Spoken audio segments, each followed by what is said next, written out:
Hello everyone, welcome back to the channel. Today we are diving into a story that has all the elements of high-stakes global politics, military power, rival superpowers, and a volatile region caught in the middle. The tensions between the United States and Venezuela have been simmering for years, but things reached a new level when Russian jets appeared in Caracas, sending a clear signal that Vladimir Putin was willing to challenge Washington directly. What followed was a showdown of words, military maneuvers, and political strategies between Moscow and Washington, with President Donald Trump and President Vladimir Putin both unwilling to back down. To understand why Russian jets landing in Venezuela caused such a stir, we need to go back to the roots of this tense relationship. For years, Venezuela under Nicolás Maduro has been at odds with the United States. Washington has accused Maduro of running an authoritarian regime, cracking down on opposition, and plunging the once oil-rich country into economic disaster. Sanctions were placed on Venezuela, and the U.S. openly backed opposition leader Juan Guaido as the country's rightful president. From the American perspective, Venezuela was no longer just another troubled Latin American country. It was a test of will. Influence and authority. On the other side, by backing Maduro, Moscow could extend its geopolitical reach into the Western Hemisphere and directly challenge American influence in Latin America. So when Russia had a capable bombers touched down in Venezuela, the message was loud and clear. Moscow was standing firmly behind Maduro and wasn't afraid to poke Washington right in its own neighborhood. This wasn't just about Venezuela. It was about showing the world that Russia could project power far beyond its borders. The Trump administration reacted with outrage. Officials in Washington called the move a provocation and demanded that Russia withdraw its forces. President Trump himself went as far as to say that Russia should get out of Venezuela, while National Security Advisor John Bolton accused Moscow of propping up a failing dictatorship. The rhetoric quickly escalated, with American leaders framing it as a direct challenge not only to U.S. policy, but also to the long-standing Monroe Doctrine, the principle that foreign powers should not interfere in the Americas. But Putin wasn't backing down. For Russia, Venezuela was more than just an ally. It was a symbol of resistance against what Moscow views as American dominance. By flying strategic bombers and sending military advisors, Russia was signaling that it could stand shoulder to shoulder with its partners, even when those partners were right on America's doorstep.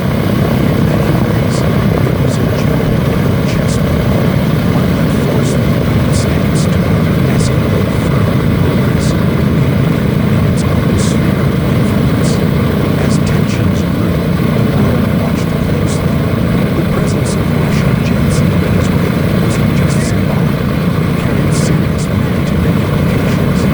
These were not simple cargo planes. Some of them were 260 bombers, capable of carrying nuclear weapons and flying intercontinental missions. While Moscow insisted on deploying these temporary armed routine exercises, the message was crystal clear. Russia could project strategic power into Latin America, and it could do so in partnership with a government that Washington had been trying to isolate. The Trump administration responded with more sanctions and increased support for Venezuela's opposition. The U.S. also stepped up its naval presence in the Caribbean, conducting freedom of navigation operations and increasing patrols. While the White House didn't go as far as to deploy large numbers of troops, the military signaling was evident. Warships, intelligence flights, and joint exercises with regional partners were meant to remind both Caracas and Moscow that the U.S. still held overwhelming military superiority in the region. Meanwhile, Venezuelans themselves were caught in the middle. The country was experiencing hyperinflation, widespread shortages of food and medicine, and a mass exodus of people fleeing the crisis. For ordinary Venezuelans, the arrival of Russian jets did little to solve their daily struggles. But for Maduro, it was a propaganda victory, proof that powerful allies still supported him. On Venezuelan state television, the images of Russian bombers landing on local runways were broadcast as a show of defiance against the United States. The tension between Washington and Moscow over Venezuela wasn't just about one country.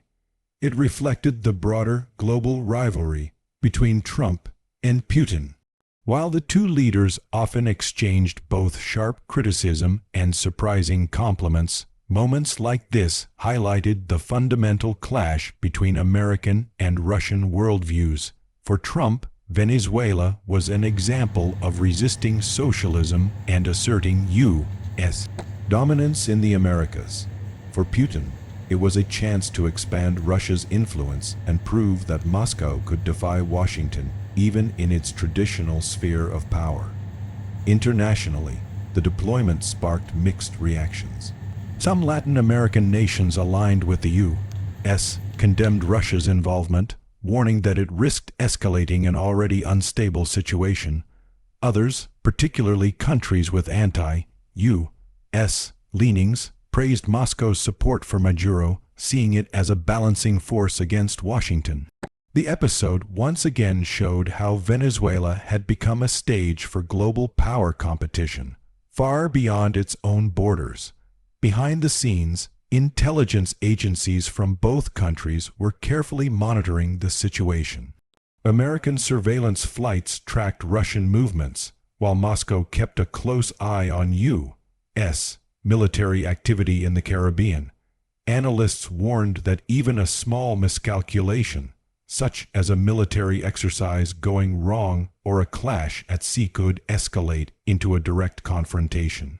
While neither Trump nor Putin appeared eager for a full-scale military showdown, both were willing to push the boundaries of brinkmanship. The showdown over Venezuela also exposed the limits of U.S. power. Despite sanctions, diplomatic pressure, and open support for Guaido, Maduro remained in control of Caracas, with Russia and also China providing him with political and economic backing. The regime proved more resilient than Washington had expected. For Trump, this was frustrating, especially since regime change in Venezuela had been a stated U.S. goal. For Putin, it was a quiet victory, proof that defying American pressure was possible with the right allies. In the end, the Russian jets didn't stay in Venezuela permanently, but their temporary presence was enough to shake Washington and remind the world of the high stakes involved. The episode underscored the return of great power competition, where local conflicts and crises could quickly become arenas for global rivalry. It also showed how symbolic military moves, like flying nuclear-capable bombers into a troubled Allies' airbase, could have enormous geopolitical consequences. Looking back, the U.S. Venezuela tensions and the Russian jet deployment stand as an example of how quickly regional crises can escalate into global confrontations. They remind us that in today's interconnected world, a dispute in Latin America can draw in superpowers, trigger military maneuvers, and dominate international headlines. The Trump-Putin showdown over Venezuela wasn't just about Caracas. It was about the balance of power in the 21st century. As we watch the ongoing dynamics between Washington and Moscow, Venezuela continues to symbolize